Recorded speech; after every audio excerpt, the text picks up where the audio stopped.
What's going on, guys? Dominic Downs, Director of Pitching Development for the Varsity Shop Training Center. Today I want to talk about the different types of athletes that we see come into the facility and how we go about programming them and being able to allow them to maximize their results and ultimately achieve their goals. So the first thing we look for is the assessment. The assessment drives where we decide the athlete needs because it allows us to give us a limiting factor, their lowest hanging fruit.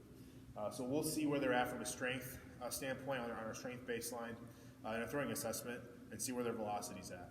This will help kind of put them in a category to kind of give us a plan going forward on how to best program them, being able to lack for that lowest hanging fruit and make that a strength of theirs. Also looking at injury history, years of training experience, that type of stuff will allow us to also see, okay, where is the athlete at?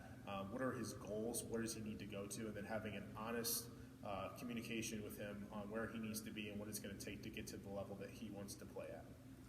So the first type of athlete that we'll see is a novice athlete. These are athletes that usually are lacking strength and velocity. So getting them in a good, solid program in the weight room, usually working on either hypertrophy, increasing muscle mass, or strength. Getting them on a good, solid long toss program, building up volume, working on different movement patterns that they came in that they lacked in their assessment. And overall, just building a foundation of good movement, whether that's in the weight room or that's on the throwing floor. We want to establish good movement and allow them to start to gain that strength foundation that they need in order to get into velocity and so forth, things in the program. So, second one is an intermediate athlete.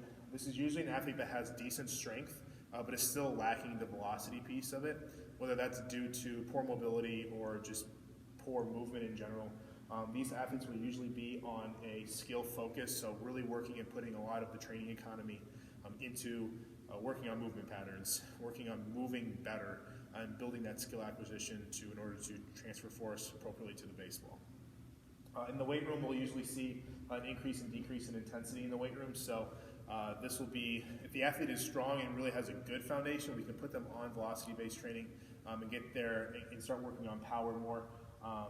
We can also get them on strength and continue that and kind of switch off. It just depends on the athlete, really, but that's usually what we'll do for an intermediate athlete. And then lastly, an elite athlete. This is an athlete that usually has really good velocity, really good strength foundation. This is usually your upper college level professional guys. These guys will be more in pitch design and command work, so working on Rapsodo, developing an arsenal that's going to better suit go off his fastball. And then working on command, if the athlete needs a command phase, we can get him in that.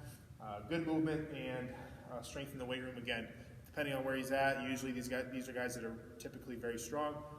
So the strength foundation is not necessarily they're missing, but working on getting them faster in the weight room, applying that force faster, usually will be something that we go toward.